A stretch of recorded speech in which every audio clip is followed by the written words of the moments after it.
My name is Ellie, and I'm 24 from Topeka, Kansas. I want to tell you about the single worst thing that's ever happened to me. I've been a fan of your channel for a long time, and I'd always hoped that nothing worth writing to you about would ever actually happen to me, but it seems my luck has finally run out. But I don't want to just share my story with you, I actually need your help, and by the end of my story, I think you'll understand why. It all started around 18 months ago, which right now feels like a whole entire lifetime ago. I first encountered him, or at least I think I first encountered him at the diner where I used to work. I was a waitress, the kind who smiles at everyone, even the weirdos. And while he was one of those quiet types, tall, thin, with greasy black hair that hung over his eyes, all mumbles and no eye contact. At least at first, anyway. I remember he wore a gray hoodie most days, stained at the sleeves like he hadn't washed it in quite a while, and then he'd sit in the corner booth for hours on end, just kind of nursing some black coffee, but it was only ever a black coffee. And I didn't think much of him at first. People come and people go, but this particular guy just sort of kept staring at me. Not in a flirty sort of notice me way either. His eyes were cold, like he was studying me or maybe even sizing me up. Then came the night that I caught him watching me through the window as I locked up. And I told myself that it was nothing. Just some weirdo, lonely guy who thought that I was pretty and hadn't been taught that it was rude to stare. But it wasn't long before things started to get really creepy. About a week later, I found a note slipped under my front door. It was sort of scrawled on a torn piece of notebook paper, and it said, "You look pretty in blue today." My work uniform wasn't blue, not at all. But what had actually been blue were the underwear that I'd been wearing that day. And in that moment, my stomach dropped. I lived alone. No one was supposed to know what I was wearing underneath, and my uniform didn't show anything off either. I checked the locks, the windows, and everything seemed fine. I threw the note away and told myself that it was nothing, maybe a prank, possibly by some local kids, I guess. And I tried to reassure myself with stuff like that, but it didn't work, and I started sleeping with a kitchen knife under my pillow. And things got way, way worse over the weeks that followed. I started seeing the guy everywhere. Not up close, just glimpses here and there at a distance. A shadow across the street when I walked home. A figure standing under the streetlight outside my house at night, but I really never knew. I didn't always see his face, but it really felt like it was him. Once, I swore that I saw him in the grocery store 2 aisles over peeking through the cereal boxes, and I turned to look, and he was already gone. I knew that I was probably being paranoid and that I was imagining things. Overworked, overstressed, no sleep, all that kind of stuff. But the notes kept coming. And it would say stuff like, "I like your hair down. You shouldn't leave your curtains open." And, "I'm closer than you think." Each note, in this childlike handwriting of his, it made my skin crawl a little more each time I got one. And on the advice of a friend, I stopped throwing them away, and instead kept them in a shoebox as proof that something was very, very wrong. I prayed things would get better, that he'd get bored of me, but the situation got even worse as time went by. I'd hear footsteps behind me on my way home from work, but when I turned, no one was there. My trash cans started getting knocked over, and once I found a dead bird on my porch. Its little neck had been snapped, and its feathers were all over the steps where somebody had apparently been ripping them out. And the notes get even creepier, too. "I can hear you breathing at night," or "You can't hide from me." And I almost stopped sleeping altogether. I'd sit up with the lights on, just clutching my knife, waiting for something to happen, and I knew that he was out there, watching and getting closer, and it was only a matter of time before he made his move on me. But in the end, I couldn't take it anymore and told my neighbor, Tom, about it. Now, he's an older guy, Tom. I'm pretty sure he's in his 50s, with a very kind face, big belly, and a loud laugh. And he lived across the street from me, and we'd always wave to each other. One afternoon, I knocked on his door, pretty much shaking at that point, and just spilled my guts about everything that had been happening. The notes, the footprints, that sickening feeling of being hunted. And I told him how scared I was, that the whole thing seemed to be getting worse and worse with each passing day, and that I was scared that the guy stalking me was going to actually end up hurting me. I remember him frowning, putting a hand on my shoulder, and told me that I wasn't alone. "You see anything weird? You call me, okay?" he told me. "Day or night, I'll come running." I nodded. grateful for the offer of help that I don't think I can even put into words. And for the first time in weeks, I felt like I actually had someone on my side. But the stalking didn't stop, and the notes slowly turned into what I perceived to be threats. "I'll cut your pretty throat. No one can save you. I'm coming for you soon," it would say. I stopped going outside unless I had to, and I checked the locks 10 times a night sometimes. And then one night, he made everything fall apart. I was in my kitchen, making tea to calm my nerves, when I saw him. A figure walking up my driveway. Tall, thin, moving very slowly like he didn't care if I actually saw him. And that was like his signature, I guess, how I'd always know that it was him. My heart stopped in my chest. This was it. He was actually here to kill me. Obviously, I finally ran to the phone and dialed 911. I told them that someone's trying to break into my house. My voice was shaky, and I tried to whisper, "Please hurry." The operator told me to stay calm and told me that help was on the way. But all the same, I grabbed my cell phone and called Tom, my neighbor. It rang and rang, but he didn't pick up. And I remember thinking, come on.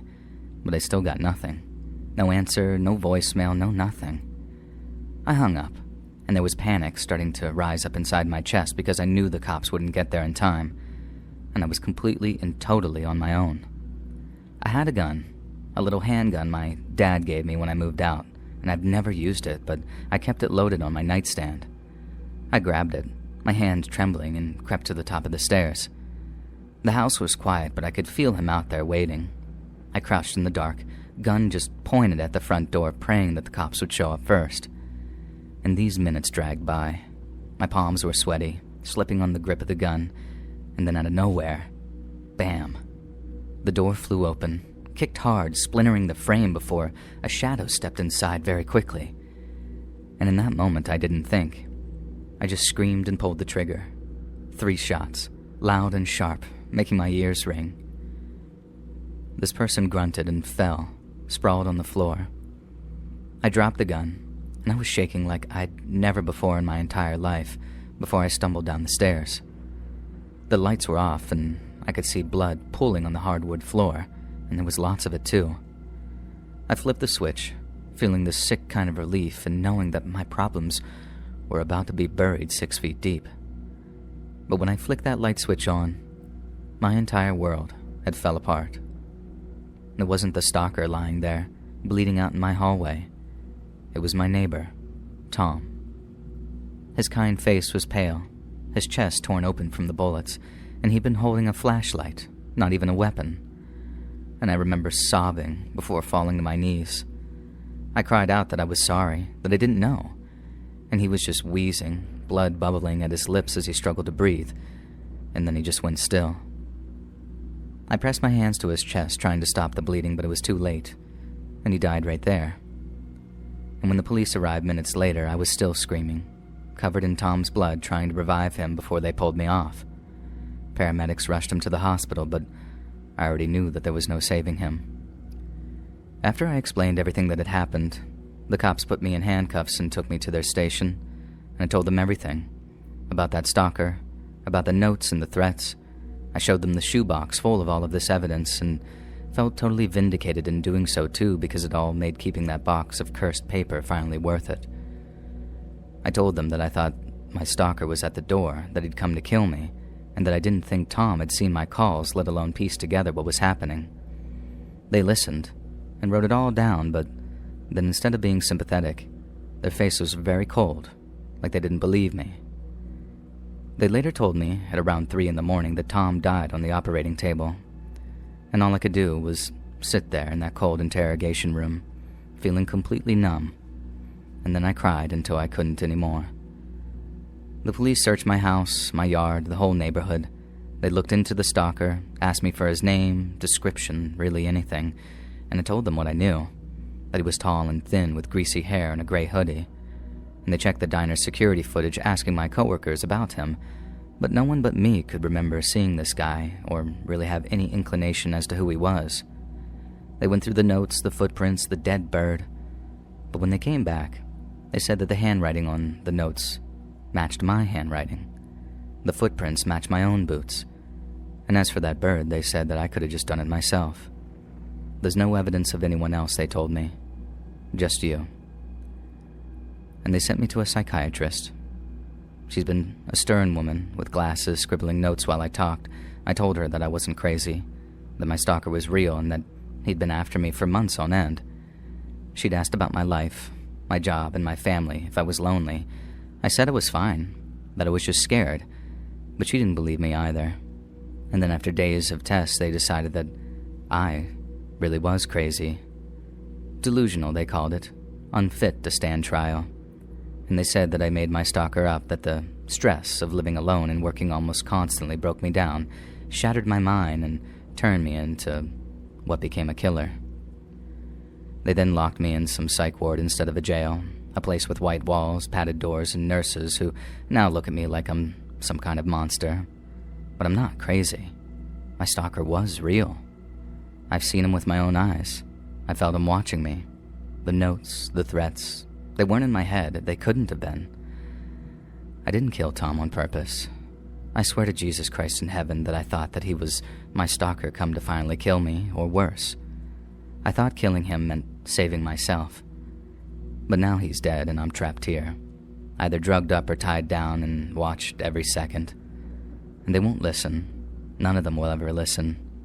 And they think I'm a liar, a murderer, a lunatic, but I know that you'll believe me. Your audience. You wouldn't have gotten this far if you didn't, right? So please, I'm begging you to believe me, and I'm begging you and everyone who listens to you to help me. Find him. That man in the gray hoodie, because he's still out there. I know it. He's watching, waiting for the next girl whose life he's going to ruin. I'm not insane. I didn't just imagine him, and if you don't help me, he'll keep going, and no one will stop him. Search for those notes, the footprints, anything, and prove that I'm telling the truth. If you can get this to your audience and get me out of here, I will be infinitely grateful. Otherwise, I feel like I'm going to be buried in here forever.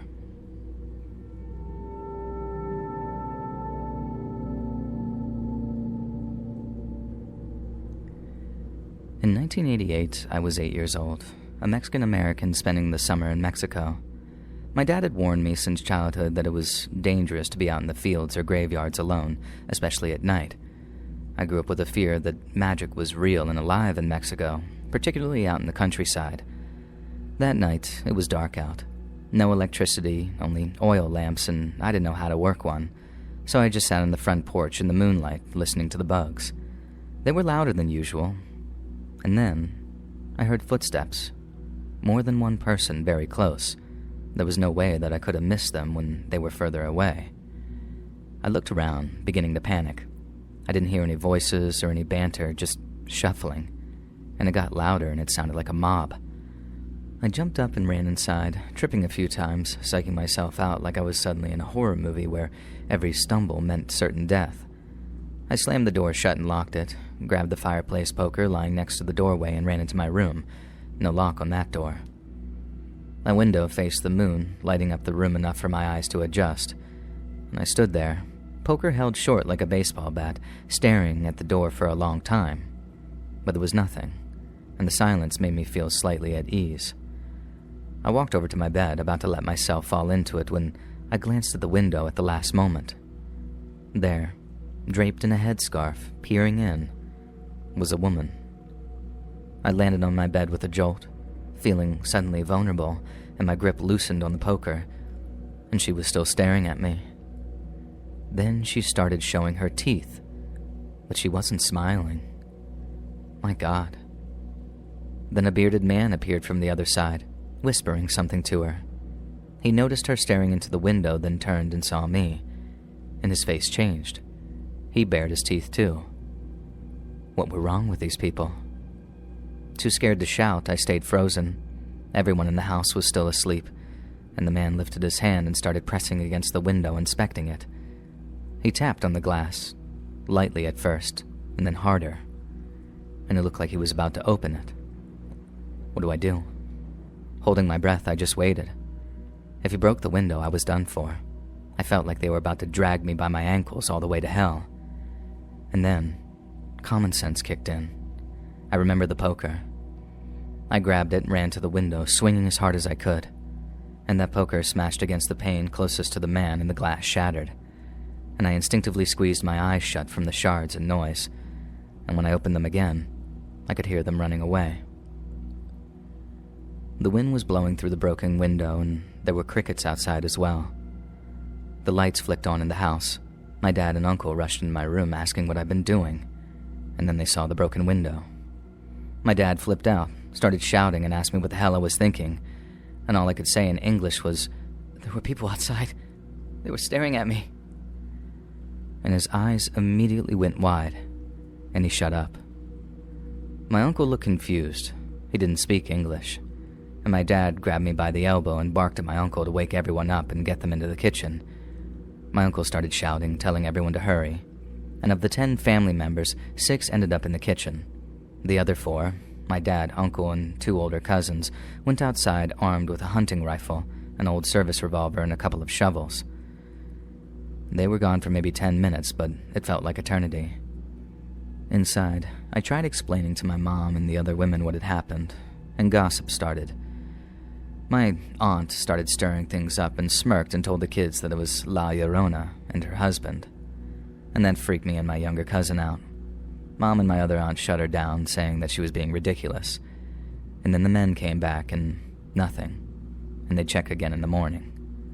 Nothing was stolen, no cars, no tools, no chickens. We all just decided to stay up, and there was no way anyone was sleeping after all of that. Coffee and bread went around as we sat together, just throwing out theories. Thieves, spies, La Llorona, stalkers, even skinwalkers came up. At sunrise, the whole family went outside to check things over. There was blood right outside my window, and my uncle had missed it in the dark, and my mom was audibly worried. The rest of the day passed without incident, and we stayed for a few nights, but my uncle, cousin, and dad took turns standing guard. On our last night there, someone brought a newspaper from the nearest larger town over, and it warned country folk about these roving bands of hyper-poor people breaking into barns and farmhouses, killing the owners and stealing whatever they could carry before disappearing back into the hills. A dozen people had already been killed, apparently. Only one survivor, a farmhand who managed to shoot an intruder and drag himself to town, had lived long enough to tell what had happened, and the town's terrible doctor unfortunately couldn't save him. And my dad's face was grim. That's who they were, he said. Years later, I asked what he had told my uncle that night, and his answer chilled me. I told him I saw gitanos, and my uncle instantly knew what to do. I looked it up later, and I guess gitanos in English means gypsies.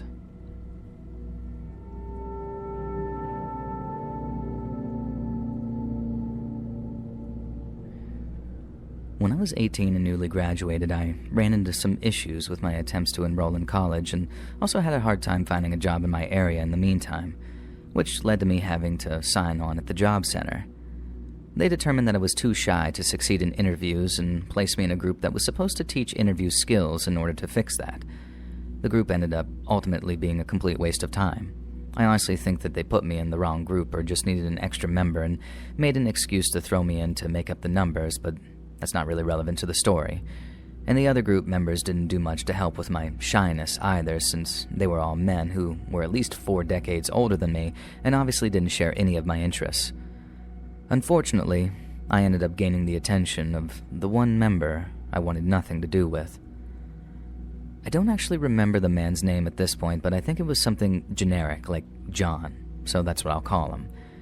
John immediately got off on the wrong foot with the rest of the group when he interrupted the instructor during their instruction to the course to complain that him being there was useless, since he would be retiring in a few years anyway, and no one wanted to hire someone who had spent over 10 years in prison. When that didn't get him the reaction that he wanted, I assumed the rest of the group just thought that he was a weirdo or attention-seeking, and the instructor had heard similar things before from people who weren't happy about being in the course, and he waited until we had been given the paperwork to complete and then turned to the man next to him and loudly explained his prison sentence was for beating his ex-wife, but she was a lying jerk and he never put a hand on her. She didn't even have any bruises on her at the trial or any evidence or bruises or other injuries before that either, but because she was a woman, the judge automatically believed her and sent him to jail. Those are his words. And this immediately set me on edge. I'm not an expert when it comes to the law, but I do watch true crime channels on YouTube, and I have never heard of a sentence of over 10 years for a single beating that supposedly never even happened or didn't leave visible injuries.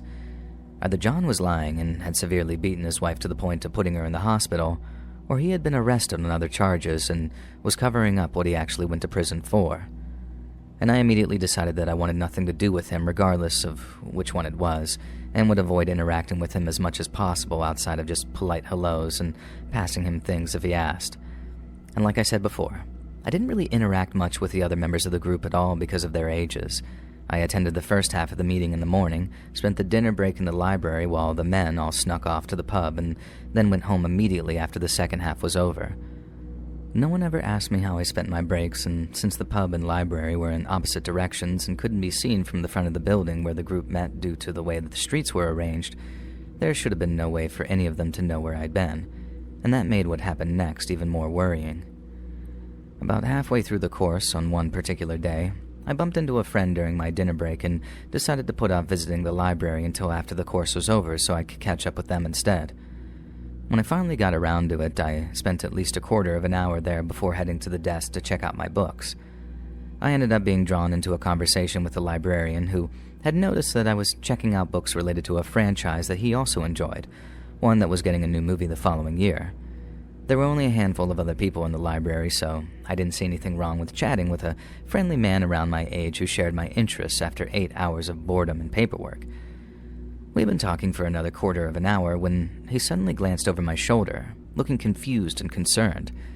He had just opened his mouth to say something when someone grabbed me by the shoulders. My friends and family know that I hate having my shoulders touched without warning and would never have done that to me, so I immediately knew that whoever was touching me was a stranger. I knocked their hands away while turning around and backing up into the librarian's desk. It was John. He was standing directly behind me with a huge smile on his face, and as soon as I turned around, he made a joke about knowing that he would find me there and how I practically lived in the library before chattering away as if we were close friends. I was very confused. It was obvious that he hadn't just coincidentally bumped into me from the way he was talking, but John had kept behind while the group was leaving because he had filled out his paperwork incorrectly. And as I mentioned before, you can't see the library from the building, so he shouldn't have had any way of knowing where I had gone. It had also been half an hour since I left the building, so if he had left shortly after me and simply seen me go inside while walking in the same direction, he would have come in by then. The only way it made sense for him to know to look for me there and joke that I practically lived there was if he somehow learned that I was going to the library during my dinner breaks, knew that I hadn't that day, and guessed that I wouldn't go after the meeting instead. What made this even stranger was the fact that John had never shown any interest in me during the group sessions and mostly ignored me the same way that I ignored him, unless we were forced to interact for some reason. So why he was now following me into other buildings to start conversations out of nowhere and acting like we were close was very odd. While John was still talking, the librarian leaned in and asked if I knew him. He had obviously noticed my negative reaction to being touched, and when I briefly explained the situation, the librarian politely asked John to leave me alone or leave the building. John refused and tried to insist that we were friends, completely ignoring the fact that I had just said that we weren't, and how ridiculous it would be to claim that an 18-year-old girl and a 50-something or 60-something-year-old man were friends in the first place. When the librarian asked again, outright stating that harassing other customers was not acceptable and that John would be removed if he refused to leave alone, John smiled and agreed to leave, but in the tone that you would use to humor a child. And then after walking out, he very obviously stationed himself right outside the doors waiting for me to leave as well. The librarian was clearly concerned by this and asked for the full story of what was going on. I told him, including my suspicions that John had been following me around without my knowledge to figure out that I would be there in the first place. He suggested that I stay in the library until his break so he could walk me to my bus stop to make sure John left me alone, but his break was several hours away. If I had waited, I wouldn't have gotten home in time to change and head to another meeting that I had later that evening, and since I couldn't stay, he asked me to at least come in the next time that I was there to let him know that I was safe, and he reluctantly watched me leave. John immediately stepped into my personal space when I got outside, jokingly asking what the librarian's problem was and still acting like we were friends.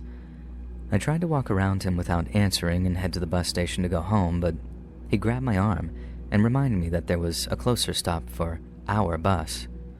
When I told him that we weren't getting the same bus because I had never seen him on mine, he corrected me and stated that we both needed the number such and such bus, and telling me where he lived, which in fact was on the same bus route as me. And although I was tempted to walk away and go to the station instead, or even sneakily get on a different bus and just walk the rest of the way home, it was clear that he was going to follow me. He still had a hold of my arm, refusing to let go when I tried to pull away, and there were several dark alleys along the way that I had no intention of going near while in his company. When I had agreed to go to the closer bus stop, he finally let go of me and started walking at my side, chattering like we were still good friends again. When we reached the stop, John kept walking, which seemed odd, but I hoped that my lack of response had finally made him give up and leave me alone. Or maybe he had confused that stop with another further along, and I could run while his back was turned. But no such luck. As soon as he had realized that I wasn't following, he came back, frowning as if he were confused, and asked, "I thought we were going for coffee together." Shocked, I bluntly told him no. He kept pushing, trying to convince me that I had agreed to go with him. When that didn't work, he switched tactics and claimed that I had mentioned wanting coffee while leaving the classroom. That was an obvious lie, since I don't drink coffee, and I told him so. John's only response was to say I didn't have to get coffee and keep pushing me to go to a cafe with him. When I firmly refused, he apparently took that as me not wanting to drink in public, because then he attempted to invite me to his flat. If that wasn't weird enough, he started telling me that if there was a naked girl on the couch when we got there, I wasn't to worry because that was his 18-year-old daughter. Because of course, an 18-year-old would just definitely be lounging around naked on her father's furniture in front of him, right? Other people at the stop were staring at us now, and I took the opportunity to point out that I was also 18. And I firmly told John that I didn't want to go to his flat and to leave me alone. And he completely ignored the last part and tried to claim that I was lying about my age and saying that I was at least 29, when most people at the time still mistook me for being in my early teens at first glance. At that moment, the bus arrived and I got on as quickly as possible, thinking that I would be safe. If necessary, the driver would just throw him off. But no. I sat in an aisle seat to block John from sitting next to me, but he physically shoved me across the seat, pinning me against the window so tightly I could barely move. He pressed his knees against the seat in front to make sure that I had no way to get past him unless he allowed it. And the ride felt endless. He kept touching me, trying to convince me to go to his flat, and although a few people gave me uncomfortable looks when I tried to make eye contact with some of the men, they would quickly look away or become very interested in their phones. As soon as I got home, I emailed the instructor, explained everything and asking to switch groups. She ignored it for an entire week until I followed up, threatening to involve the police. And their solution was to tell me that I could leave the course early instead, essentially kicking me out if I were the problem. I saw John a few times after that, but fortunately he never noticed me or approached me again, and I hope it stays that way.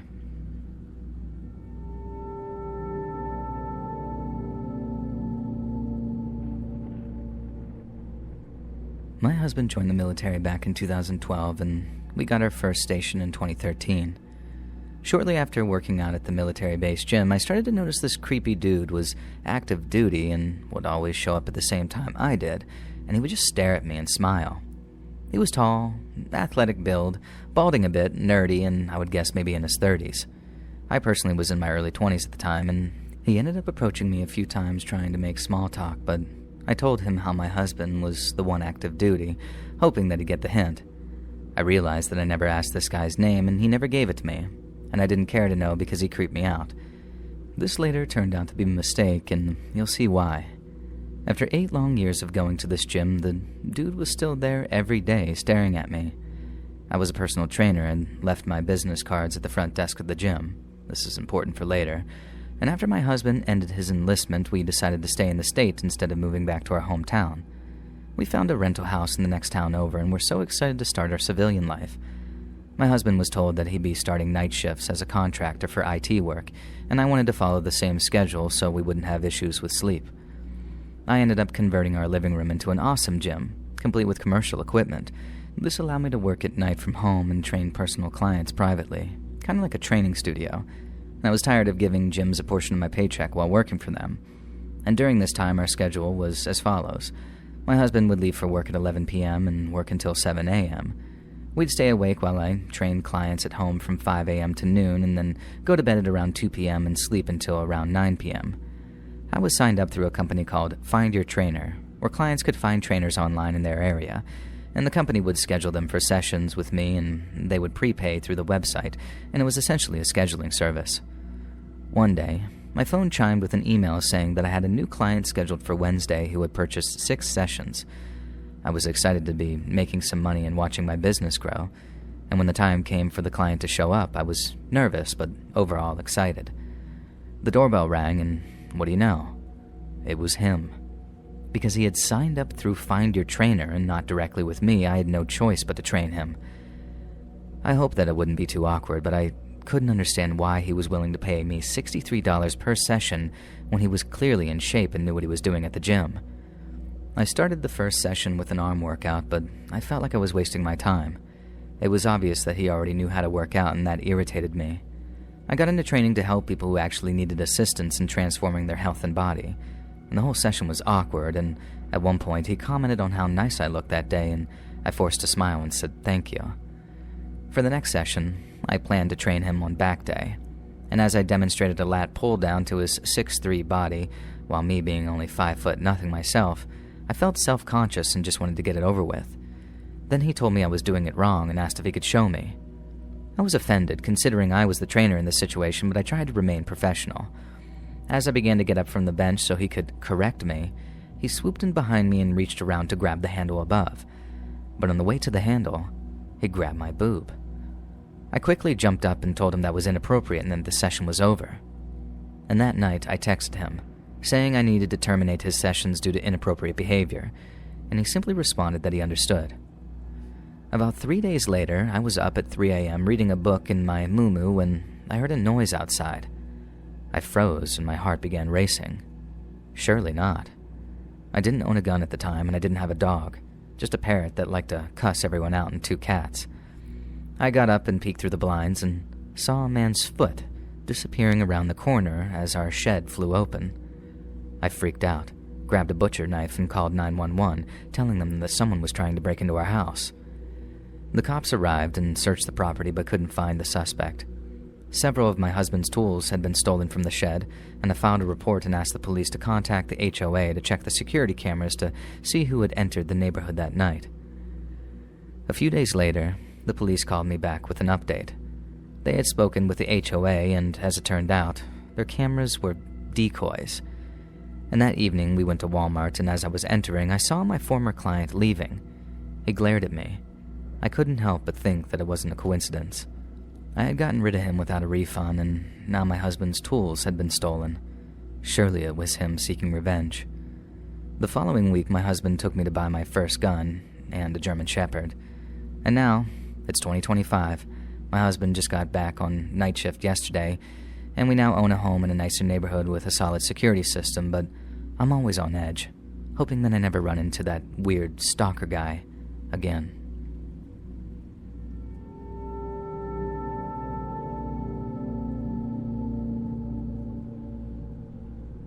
This incident occurred over the past year, and I was so rattled by it that I hadn't gotten the chance to process it until recently. I decided to write it down, everything that happened, and I don't even use Reddit, but I knew of this subreddit. And as an 18-year-old male, I never in my life thought that I'd ever have any association with a stalker.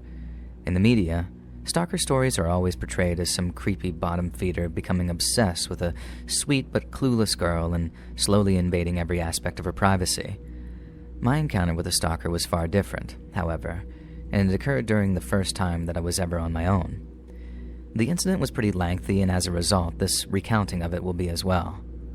I'm originally from the East Coast, but I am currently a freshman attending college in Los Angeles, and due to COVID, the dorms were closed and classes were virtual, but I ended up coming to LA anyway, getting an apartment close to campus.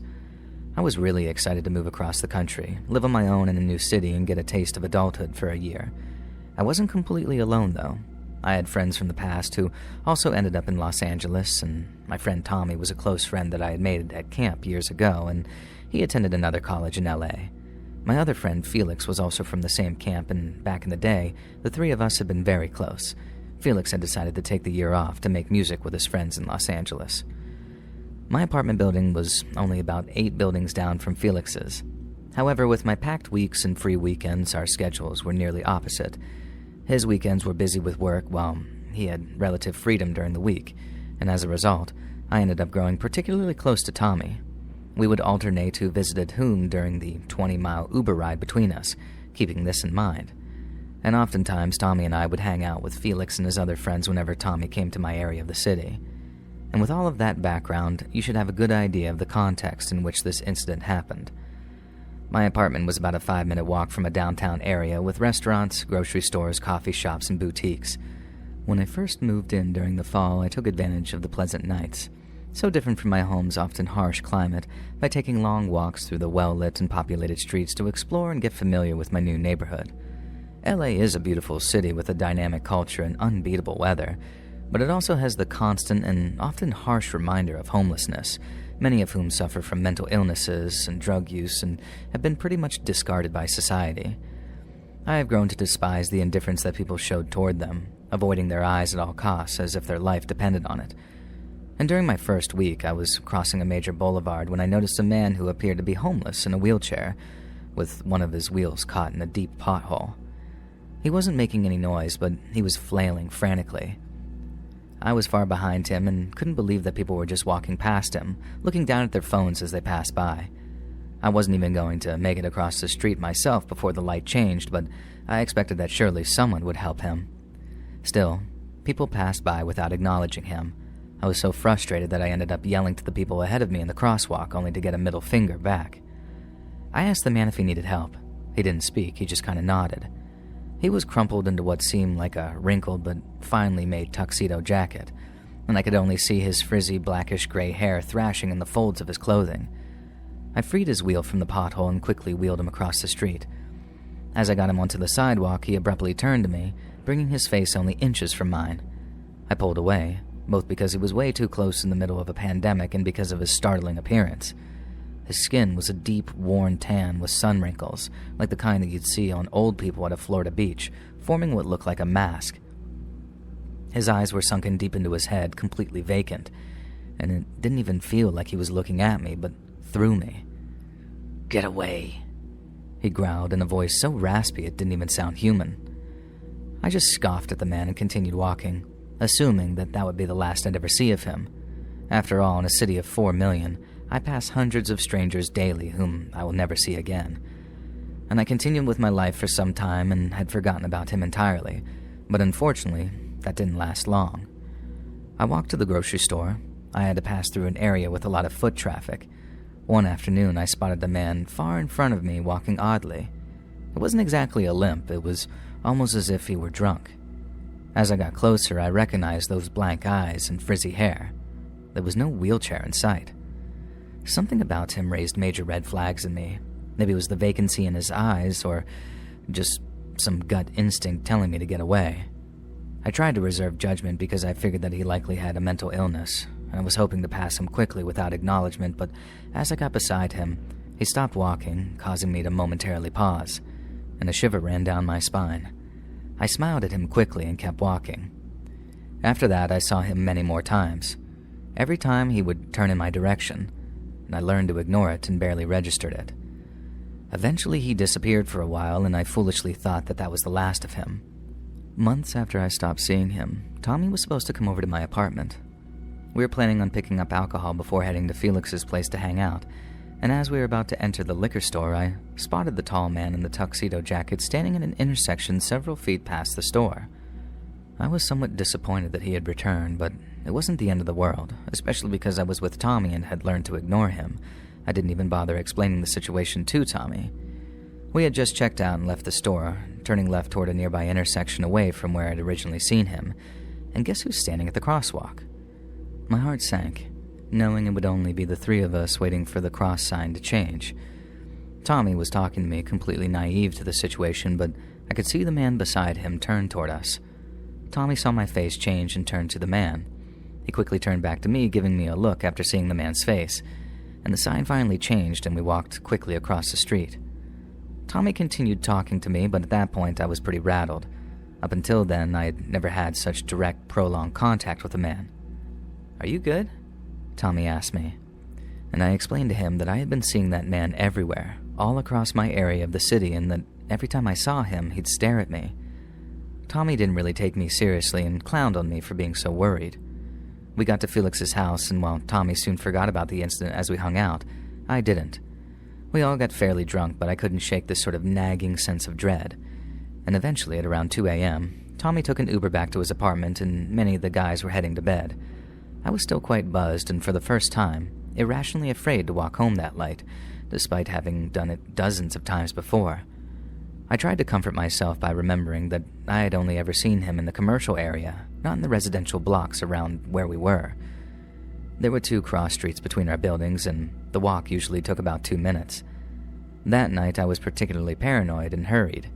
The streets were nearly empty, as expected at that hour, and I passed one of the intersections, but as I approached the next one, I saw a figure sitting on the curb at the diagonal corner of the intersection ahead, and my heart started pounding, but I assured myself that it could just be a drunk college student. As I got closer, I could see the white streaks in the man's hair. And you know those moments when you see something so shocking that you get momentary tunnel vision? That was exactly what happened. Combined with my drunkenness, I almost fell over when I realized who it was. I turned around, my gut twisting as I debated sprinting back to Felix's apartment. The man lifted his head from his lap, his sunken eyes locking onto mine, empty, hollow, a pit where something human should have been. My breath hitched, and this was the first time in my life that I truly felt hunted. I edged toward the intersection, my feet betraying my hesitation, and I expected him to stay seated, but instead, he straightened up, his bony frame unfolding like something unnatural. "I've been waiting for you," he rasped, his lips curled into a grin, and in the sickly glow of the streetlights I saw what he clutched in his dirt-crusted fingers. A used syringe. The needle was gleaming in the orange light. "You helped me once," he continued, taking a slow step forward. "It's only right I return the favor." I swallowed hard, my pulse hammering in my ears, and my building was just 200 feet away. If I ran now, could I make it? But if he knew where I lived, no, I couldn't risk it. My thoughts scattered as I glanced down across the street, considering a longer route, anything to lose him. The man's grip tightened around that syringe, his knuckles seemed to be whitening, and my legs tensed, but before I could move, I heard footsteps. 2 guys staggering toward the intersection from the opposite end. They were drunk, very drunk, but even in their hazy state, they noticed him, and one nudged the other one, whispering something, their eyes kind of darting between me and the man, and they weren't laughing anymore. They were watching, but so was he, in his glaze. "There you guys are," I yelled, beckoning them toward me. They picked up on it immediately and yelled back, quickly passing him. As we walked away from the intersection, one of them asked if I was okay. I explained what was happening, knowing they probably wouldn't remember in the morning. And after a continuous flow of "bro," we reached the street parallel to mine. They reached their building and said goodbye, leaving me alone again, and it had to be around 3 a.m. at that point, and I was exhausted. I decided to sprint home from the other direction so I could slip into my building without seeing whether he was still there. When I reached the door, I couldn't help myself. I looked back at the intersection as I unlocked the door, and he was gone. I quickly stepped inside and locked the door behind me. As I pressed the elevator button, I anxiously watched the outside through the glass wall. I didn't feel safe until I was inside the elevator, at which point I let out the biggest sigh of relief. I never told my parents this story, and they were already nervous about me living alone so far away, and if they had known, they would have lost their minds and likely made me come home. And after that night, I stayed in my apartment for a few days, working from home instead of going out. A few days in, I realized that I was being ridiculous and left to grab a cup of coffee in town. Luckily, he wasn't there. For weeks, I continued walking through the commercial area without seeing him, and weeks turned into months and then into academic terms. I went home for winter break, and when I came back, he was still nowhere to be seen. Eventually, I assumed that he was gone. Maybe he had just wanted to scare me, and after succeeding, he moved on to another victim. Once again, I made the naive assumption that he was gone for good, and by late spring term, people had started heading home for the summer. A couple of weeks before I was set to leave LA, Tommy and I were hanging out one last time before he flew home. I had grown to appreciate Tommy's apartment. It was one of the only places that I felt entirely safe, being so far away from my neighborhood. I told him about that night, and by then, he finally believed me. On the night of the final incident, we were hanging out at his apartment, and everything was as normal as can be. Late that night, we decided to walk to a 24-hour donut shop a couple of blocks north. We got there quickly and ordered our donuts, and the shop was empty except for the 2 employees, so we were served almost immediately. And as we left, Tommy turned around and his face dropped. Tommy was the kind of guy who rarely showed fear, so when he had a look of dread, you knew that you were up Poops Creek without a paddle. I turned around in response and felt like I was going to faint. Standing under the dim light of the donut shop was the man. The same dirty flip-flops, the same wife-beater, the same torn pants pulled up to his chest, and the same tuxedo jacket. I had come to associate all of it with him. He stood there, staring at us. Not us, but me. And this time his eyes were empty. They were locked into mine like a laser, and I could see the fury behind them. Tommy and I were silent for a second, frozen. I looked at him and mouthed, "Run." In that second, we both sprinted back to his apartment at full speed. Tommy never looked back. As he fumbled to flash his keycard at the locked door, I caught a glimpse of the man's uneven gait as he sped toward us. The door unlocked and we ran into the lobby, slamming the automatically locking door behind us. We sprinted up the stairs to his floor where we finally caught our breath. Tommy had a look of pure disbelief in his eyes, and I was shaking with adrenaline. To this day, I have no clue how the man could have followed me 20 miles and known exactly where I was. The level of surveillance that would have required made me feel sick. Tommy was rattled, but he left LA the next day and I stayed for another week, but between finals and packing, I never left my apartment. I don't think I'll ever know what that man wanted or why he harassed me for months. By no means do I want this to deter people from helping the less fortunate, but in rare instances, good deeds can come at unknowingly dark costs. I'd like to say that I don't regret helping him, but I do. When I return to LA in the fall, I'll be in the dorms, as will Tommy. But somehow that man found me across 20 miles, so what's to say that he won't find me again just a few hundred feet from my old apartment? I can't call the police. What would I even say? I never technically did anything wrong, and LA is full of vagrants far outside the concern of law enforcement. And I won't tell my parents either. They'd probably kill me for keeping this from them all year.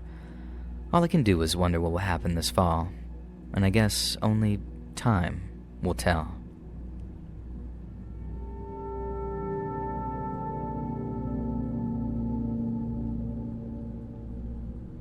So this was 3 years ago, right before the pandemic hit, and now one of my favorite stories to tell, now that I'm no longer scared.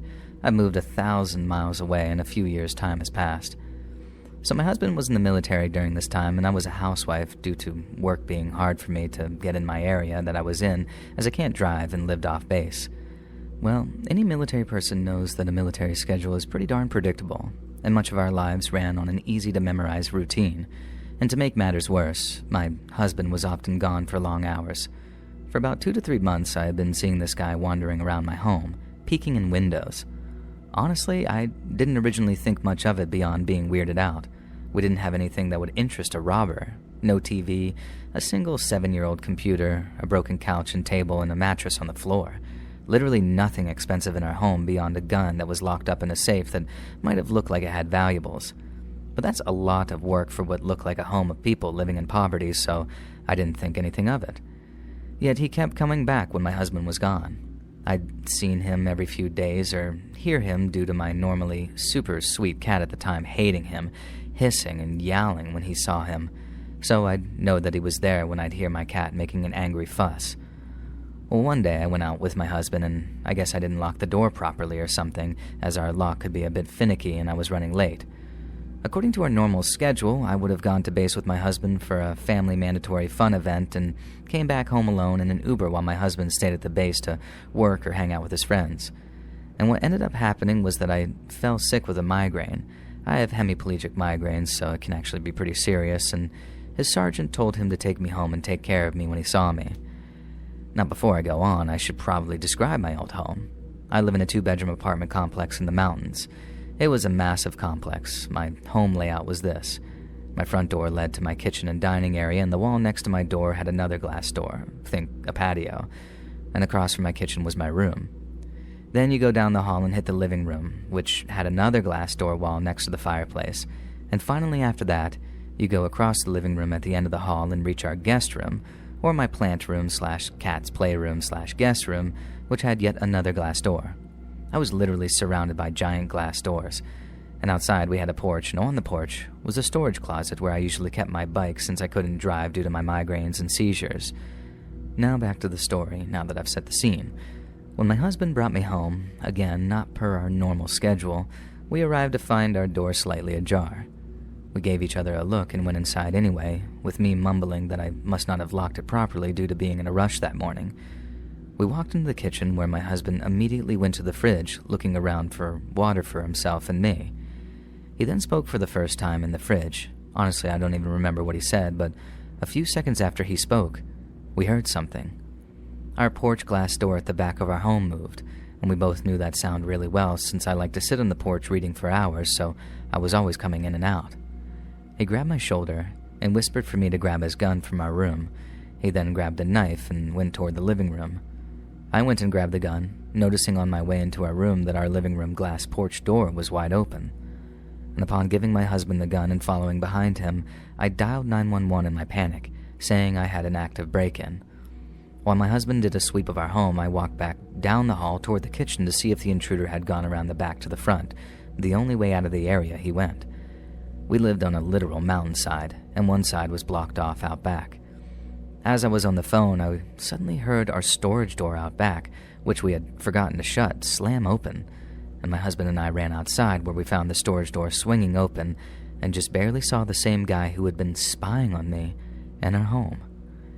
He didn't come back that day, and I also later found out that the only things missing were some of my clothes, my lingerie, and bathroom care products. The police showed up 4 hours later and took statements from me and my husband. Eventually, my husband had to return to his normal schedule. I was terrified, and he didn't like it, but we had no choice until we could find a new place in 3 months when our contract ended. The first week, things were fine. This guy didn't come back, and my cat didn't yowl or throw any fits, so we didn't see him either, and things were fine that week. Then another week went by, and I started to think maybe the gun that we bought scared him off. But no. That third week, he ended up coming back, while my husband was at work in the morning. He first tried the door, attempting to force it open, and then started banging on the glass next to the door. I put 911 on speaker and texted my husband while I panicked and cried. While I was on the 911 call, he ended up leaving through the front door, giving up, I guess. And when I told the 911 dispatcher that he had walked away from the door, the lady spoke to me like I was being ridiculous or freaking out this badly over someone trying to break into my locked door. I hung up and finally called my husband while having a full-on panic attack. It turns out he was already coming home with a car full of his and my friends, all of whom were in the army and worked with him. They had turned around toward me as soon as I texted what was going on. The intruder ended up going to the back door and trying both glass doors there as well before finally giving up. About 4 minutes later, my husband and his friends arrived and found me clutching my cat and crying, and they scanned the area but still didn't find him. The cops showed up 7 hours later, and I, now very angry, gave another report. I ended up having 3 of my husband's friends sleep over in the spare room, and my husband and I slept in our now locked and bolted bedroom. I had a lock installed on the bedroom door after the first time.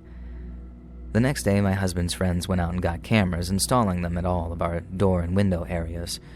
And after this last time, beyond him looking in our windows 3 more times, I never had another issue with this weirdo until I moved out shortly after, and since then, I've never seen him again.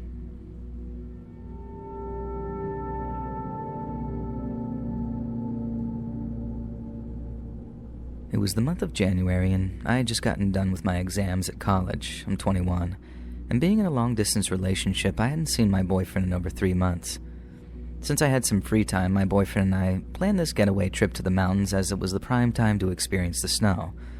Although this meant that I would have to fly out to a city, I've never been there before, so I was skeptical at first because this trip had to be kept a secret from my very conservative parents, not approving me having a boyfriend, let alone traveling with him.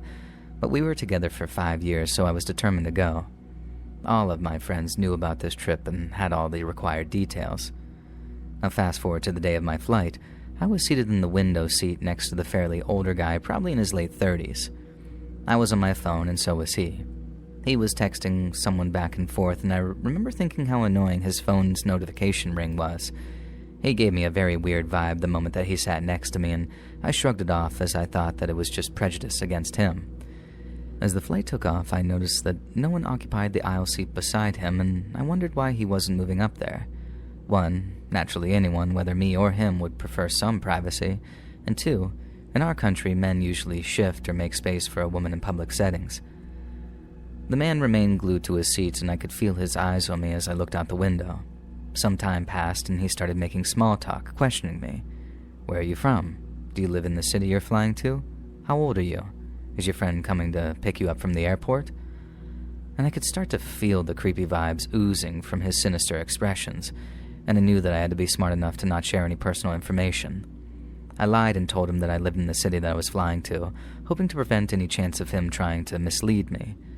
I avoided eye contact and kept my focus on my phone for a long time. He tried to put on a nice guy act, telling me about his job and travel plans for the upcoming weekend, but by this point, I wasn't even responding. I could physically feel him inching closer to me. I was a little freaked out, but I thought that I could handle it for another 20 minutes until the flight landed. At this point, the overhead lights were dimmed, as it was a night flight, and at that exact moment, I swear that creep grinned and relaxed before staring down at me like we were in love or something. I backed up against the window and started clicking photos of the view outside. Then this creep says, "You're so cute. Do you think I could get your number?" And I froze. He was inches from my face. "No, that's weird," I replied, trying not to sound too angry, and who knew if he was a psycho. "Give me your Instagram, then." At that moment, I knew he wouldn't stop. "No, I have a boyfriend. Stop," I said sternly, and he stared at me without blinking, then put on the nice guy mask again and offered me a bottle of water. I was relieved when the flight attendant announced that we were about to land. I would finally be away from this weirdo. But then he extended his hand toward me and whispered, "Can I hold your hand?" I panicked. I thought for sure that he was going to touch me. "What? No. Are you mad?" I managed to half scream, and he just gave me this blank look and asked, "Why?" I kept quiet, internally praying for him to leave me the hell alone. The flight finally landed, and I hurried to grab my stuff and get out of there. And as I glanced back a few times, I saw him pointing toward me and whispering to his friends, who were smiling and staring at me. I quickened my pace towards baggage claim, and so did he and his friends. Frantically, I started texting my boyfriend, who told me to stay calm and get out of the airport as quickly as possible without letting them catch up to me. I grabbed my bags and rushed out of the terminal, relieved to finally be free.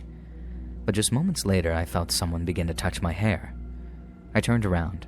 He was standing right behind me, grinning like some maniac. My heart pounded so hard that I thought it would jump out of my chest. "Do you need a ride home? We could take you. Don't hesitate too much." Without a word, I grabbed my bags and walked straight toward a family with kids, asking if they could accompany me to the parking lot where my Uber was waiting. I quickly explained the situation and how this weirdo wouldn't leave me alone. They kindly stayed with me until I got into my Uber. I thanked them profusely. And as my Uber pulled away, I saw him still staring at me with those cold and sunken-in cheeks. Thankfully, he didn't follow me from there. And I finally reached my boyfriend safely, and the rest of the trip went smoothly, and I didn't think much about the incident. It had become just some blur. But a few months later, while scrolling through Instagram, I got a new follower request and opened it, and my heart dropped. It was him. Somehow, he was able to find my Instagram, and his message popped up asking, "Remember me?" I blocked him immediately, and then I deleted my Instagram and haven't been back on there since.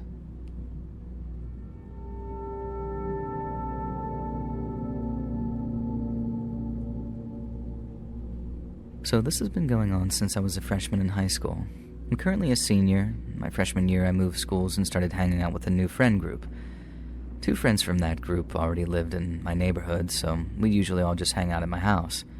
Whenever we decided to go to my other friend's house, we'd usually just walk since it was close.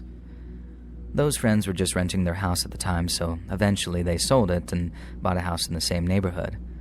When they moved in, we started hanging out there a lot since they had a huge garage in their backyard where we could chill without being bothered too much. And we eventually got tired of walking all the way over there since it was on the complete opposite side of the neighborhood, and since we couldn't drive, we started taking a shortcut. There was a path through someone's lawn on my side of the neighborhood, so we started cutting through their yard during the day. My friend said that at one point, they talked to the owners while they were outside, and they said they didn't mind us walking through their yard as long as we didn't wake them up. They even turned off their motion sensor lights so we could cut through at night without causing a commotion. And all was well for a couple of weeks until we noticed that the man in the house across the street would always be outside with a cigarette, taking pictures of us when we walked up the road. And this went on for a good year or two. We told my parents, but just tried to ignore it altogether since it creeped us out. And the creepiest part was that no matter what time we went through, he was always out there watching and snapping pictures of us. It didn't matter if it was 3 p.m. or 3 a.m., he was always lurking in the shadows of his porch with that cigarette ready to snap a picture. Now fast forward to my junior year, my friend was house-sitting for his parents while we were on vacation. We were all staying over there and decided to run over to my house for food. And on the way over, I spotted the cigarette and pointed it out to my friend. Mind you, it was 2:30 a.m. and we could feel this dude staring at us. We started to crap bricks and walked faster and faster until we got off that road. When we got back to my house, we both felt really uneasy, so we grabbed a couple of knives and a can of mace before heading back with snacks. I also decided to grab flashlights since it was especially dark that night, and as soon as we got close to the house again, I got that same eerie feeling. I saw what looked like a person crouched behind a bush in the front yard. I lit the bush up with my flashlight and immediately saw a shadow darting back behind a tree. We started walking faster and kept looking back every few seconds, and that's when I saw a silhouette of legs standing perfectly still on the other side of the camper in their driveway. I absolutely pooped my pants and sprinted through the shortcut into my friend's back door. I don't know what this guy's intentions are, but they definitely don't seem good. And even now, whenever we walk through there, he's always outside watching. And since then, one very strange thing has happened. I don't know if it was the same guy, but it very well could have been. One night, we were walking my friend home in my neighborhood and decided to take the long way back to my house to avoid that creepy guy again. We dropped him off, and all was well, until we started walking back. It was me and 3 other friends. We were almost at the end of the road, near the stop sign, when a white truck flew up to us, rolled down the window, and started barking questions at us. I tried to remain calm and ask him if there was some problem. He said that someone in a blue hoodie had walked onto his back porch and was banging on the glass door. One of my friends was wearing a white hoodie, by the way, but still, this guy started accusing him of doing it, even though we hadn't gone on anyone's porch at all. He demanded our names, so I just gave him my first name and nothing else. The entire time, he had his hand on his hip, looking like he was about to burst a blood vessel in his head. He was so angry. We told him that we were on the complete opposite side of the neighborhood when it happened, but he didn't buy it, and he got angry and just screamed at us, "Don't you boys know it's dangerous to be out here at this time?" And I just said, "Now I do." And he pretended to drive off, but as we started walking back, he began following us in his car. For the entire 20-minute walk back, this creepy weirdo trailed us about 100 feet behind in his truck, matching our pace.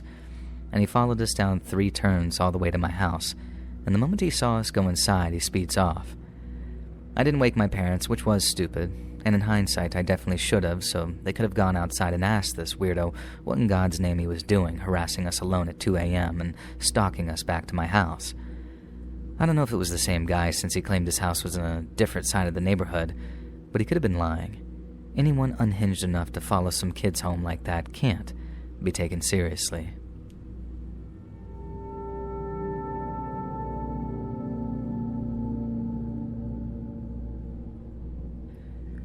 When I was in my early teens, I would ride my bicycle to Kmart to look and buy model cars and supplies. And that was my thing back then, building model cars. I can't say if I was in any real danger as per the TOU on this sub, but basically, I was stalked. And while I was deciding between the 66 Chevelle or the 85 Camaro, I saw this man, mid-30s-ish, walk past the aisle that I was in. Then he passed the same aisle from the other end. Once I made up my mind, settled on the IROC, and left the aisle, he was on the far end and started walking down the parallel aisle to me. I wasn't weirded out yet, but I made a detour down another aisle to ditch him, or so I thought. I doubled back and got to the main aisle that led toward the front, toward the registers. He popped out on another aisle further up, facing me, then turned down the next one, and each time I encountered him, he smiled, making eye contact. So I put the model down, turned 180 degrees, and headed back toward the back of the store. There was a service entrance back there, so I made for that, thinking that I had lost or confused him, and I still wanted to build that Camaro, so I went back toward the front. And there he was, sitting on a bench in the lobby, still making eye contact and still smiling and waiting. At this point, the obvious answer would have been to just turn and bolt, but in an effort to keep my bike from getting stolen, I secured it to the railing inside the lobby, and I didn't want to stand still in his presence. I quickly went back into the store and zigzagged through the aisles, trying to lose him, and by now I was sufficiently freaked out but still didn't want to make a scene. Every time I made my way back out into the main aisle, there he was. I was walking at a brisk pace, and he was just casually strolling, but always in my direction. And at one point I passed the sporting goods section, so I picked up a baseball bat and started carrying it. And I passed the main aisle on purpose now, showing him my weapon. He seemed to be unfazed, just casually making his way up and down the aisles, still smiling, still making eye contact. I was just short of running now, almost back into the service department, when he gave up the subterfuge of chance encounters. He was directly following me. He wasn't at my pace, but he managed to keep up, and I gave up. I tossed the bat and made for the service desk, and a relatively stout African-American man was there, and I said, "Hey, I think this guy," throwing a thumb in his direction, "is following me. Can you call someone?" He hadn't come around the corner yet, so I never saw his reaction, but we heard a crash and heavy, fast footfalls. He had run toward the service entrance, knocking over a display on the way out. The service writer stood by with me while the police were called, and once they arrived, the police took a few statements, did a walk around, he was long gone, and then put my bike in their cruiser and drove me home. I didn't go back to Kmart on my own again until I was old enough to drive, and I still never went back for that model Camaro.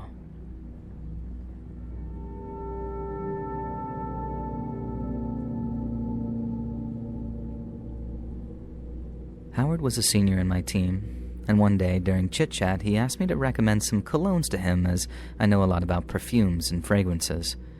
I recommended some, and then he asked me to help him buy it.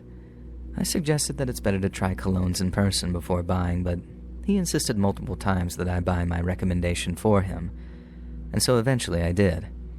After purchasing it, I WhatsApped him the receipt, and he texted back, "Thanks, I'll treat it as a gift from you, lol." He did pay me back later, so I assumed he was joking. The manager of my previous team, Alfred, asked me to grab a drink after work one day, as he noticed that I had been frustrated at work lately. He also said that I can invite more people if I wanted to, and so I invited Kate, my closest friend in the company, who was also on Alfred's team. Kate suggested that I invite one more colleague, as she believed that it was better to hang out in a group of 4. I thought for a bit and invited Howard, as he had worked under Alfred before, and I told Howard that Alfred wanted to buy all of us drinks. I regularly have drinks with Kate and another colleague, Aiden, after work, so this was the first time that I hung out with either Alfred or Howard. After the drinks, we decided to take the last scheduled subway home. Only Howard and I lived in the same direction, and from the previous chit-chat, I knew that he lived near stop A, which was 10 stops before mine. I lived quite far from the subway, a 1-hour walking distance, so I planned to take a taxi after getting off at my stop. After we got on the subway, Howard started saying things that made me feel uncomfortable. For instance, he asked when he could become as close to me as Aiden, or whether Aiden had ever been to my apartment. To be honest, I wasn't even that close with Aiden. We were more like work friends, and I was annoyed by all those weird questions, but I thought to myself, it's just a few more stops until stop A, and I'll have my peace soon. Howard didn't get off at stop A, though. I asked him about it, to which he replied that he had some errands to run near stop B the next morning, so he'd be staying at a friend's place near stop B, and stop B was just 1 stop before mine. Luckily, Howard shut up soon, probably because of my lack of response, so I just looked at my phone in silence, and I only noticed that he was still there when I was about to get off at my stop. He followed me off the subway and ordered to take a taxi together. He said that he'd drop me off at my place and then go to his friend's, which made no sense since those 2 drop-off points were in completely opposite directions from my subway stop, so I declined by saying that I planned to walk home. He didn't know where I lived. And then he offered to walk me home. I told him it was an hour away and persuaded him to just get a taxi outside the subway stop, and he finally budged and called a taxi through the app, which showed the estimated fare. I overheard him murmuring the amount, and it was definitely more than the fare from the subway stop to stop B, more like the fare to stop A, and I suspected the staying at a friend's place excuse had been a lie all along just to follow me home. A week later, Kate told me that she overheard Howard insinuating to Alfred that they were in a relationship. We worked in a profession where relationships between staff had to be reported and spouses couldn't work in the same team, and I was creeped out by Howard but didn't bring it up to Alfred since he didn't ask me about it either. And a month later, Alfred invited his team and several other colleagues that he had previously worked with to dinner to celebrate the end of a project. After the meal, Alfred asked me where I was heading, as he knew that I had 2 apartments. Kate and Howard were walking with us. I told Alfred that I was going back to the apartment in the same direction as Kate's, which was in the opposite direction of Howard's, and Howard then joined the conversation and said that he was going that way too because a friend was hosting a party there, and Kate and I were very skeptical. On the subway, Kate asked him where the party was, and Howard replied, "Stop C," which happened to be my stop. So Kate and I pretended that we had other plans, and that I wasn't getting off at Stop C, and Howard eventually got off at Stop C, and I rode with Kate to her stop before getting on another subway back to my stop. I avoided him as much as possible until I eventually quit that job.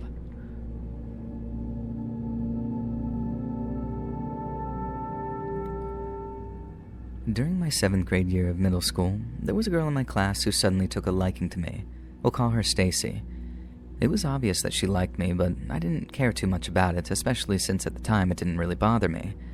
A couple of weeks passed and she had made it readily apparent that she had a crush on me. I was at home in my basement when I got a text on my phone. It was from a random number that I had never seen before, and even weirder, I had never given out my iCloud account to anyone from school, and the email itself was random enough that no one could have guessed what it was. I didn't have a phone number at the time. Anyways, a couple of minutes later, I eventually found out that it was Stacy texting me. I entertained the conversation because I didn't want to be mean and just ignore her, and she started texting me every day like clockwork. At the time, I had a crush on this girl, Amanda, and the Halloween dance was coming up, and about a week before the dance, I got a text from Stacy. In this text thread, she finally confessed her feelings for me. I told her that I didn't return those feelings and that I was sorry, trying to be as respectful as possible. Stacy then texted me back, saying she knew that it was a long shot that I'd like her back because she already knew who I liked. In the back of my mind, I was thinking, what? How does she know that? So I asked, how do you know who I like? And she told me, Amanda, and said that her friend had told her. The friend she mentioned just happened to be dating my friend, the same friend that I had confided in about my crush. I asked, did my friend tell you about who I liked? And she replied yes, and I was pretty angry. The next day I confronted my friend, and he swore that he hadn't told anyone. I trusted him, and later that night I confronted Stacy, and she admitted that she had lied. She figured out who I liked just by staring at me so much. I didn't even know what to say other than yelling at her to stop talking to me. Fast forward to that summer, and she was still texting me every day, telling me how she needed to get over me. And I mean every day. For about 2 weeks, I kept telling her that she would find someone else who liked her and cared for her, and that I just wasn't the one. And eventually I got tired of it and told her that if she was really going to get over me, she needed to stop talking to me. And she got angry, and I told her to stop contacting me. And I thought that was it. But I was so wrong, as the worst was yet to come. Fast forward to my birthday in 8th grade, I thought everything had blown over by then. Half a year had passed, and I had put it all behind me. That morning I got to school and saw that Stacy had taped a drawing to my locker wishing me a happy birthday. I took the drawing off, shoved it into my locker, and completely forgot about it for the rest of the day.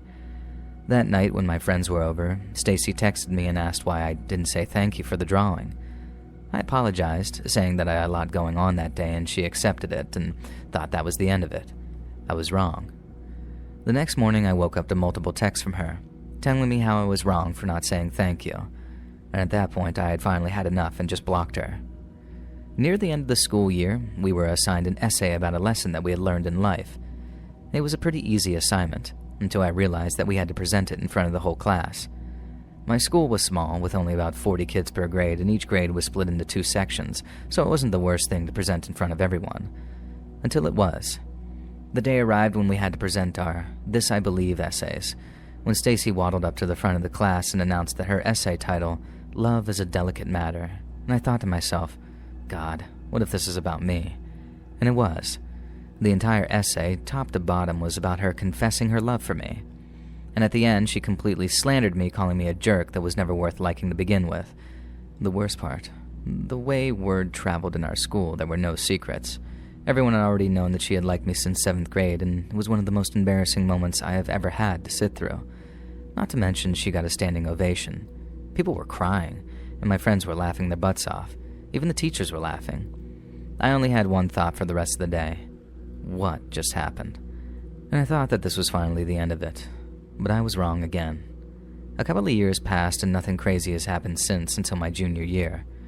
A good buddy of mine told me that he needed to talk to me about something important, and we met up in the stairwell, and he told me that Stacy had made a play about us in middle school.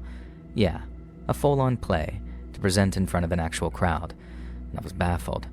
The girl made her whole upbringing about a middle school crush, and it turns out they recorded the play and I finally got to watch it this year. It was terrible, and I wanted to pull my eyes out kind of bad, and I also saved her essay. That's pretty bad too. Anyways, I just graduated, and I hope I never see this dumb bitch again.